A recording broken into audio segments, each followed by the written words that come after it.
Welcome to guys kitchen.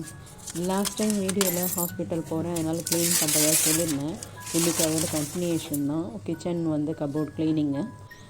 பேப்பர்லாம் எடுத்துகிட்டு திருப்பி எல்லாத்தையும் டஸ்ட்டெல்லாம் தொடச்சி சாக் பஸ்லாம் போட்டு எறும்பு வராமல் இருக்கிறதுக்கு, அதுக்கப்புறம் புதுசாக பேப்பர் போட்டு எல்லாத்தையும் அடுக்கினேன். திருப்பியும் ஸ்டூல்லாம் ஏற முடியாது ஒரு 2-3 மாதத்துக்கு என்னால் அப்படின்ட்டு. இந்த டப்பாலாம் வந்து இந்த பருப்பு போடுற டப்பாலாம் ஏதோ ஒரு காலத்தில் வாங்கினதுங்க. இந்த பங்கு கடையில் இந்த மிட்டாய் போட்டு விற்கிறோம் இல்லையா, அந்த மாதிரி இதெல்லாம் வாங்கினது தான். இப்போ வீடு கட்டின புதுசில் 20 வருஷத்துக்கு முன்னாடி.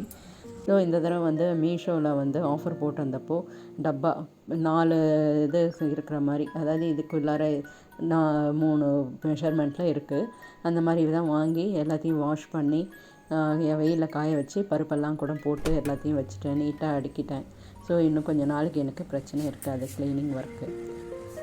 மறக்காமல் வீடியோவை ஷேர் பண்ணுங்கள், சப்ஸ்கிரைப் பண்ணிவிடுங்க. தேங்க்யூ.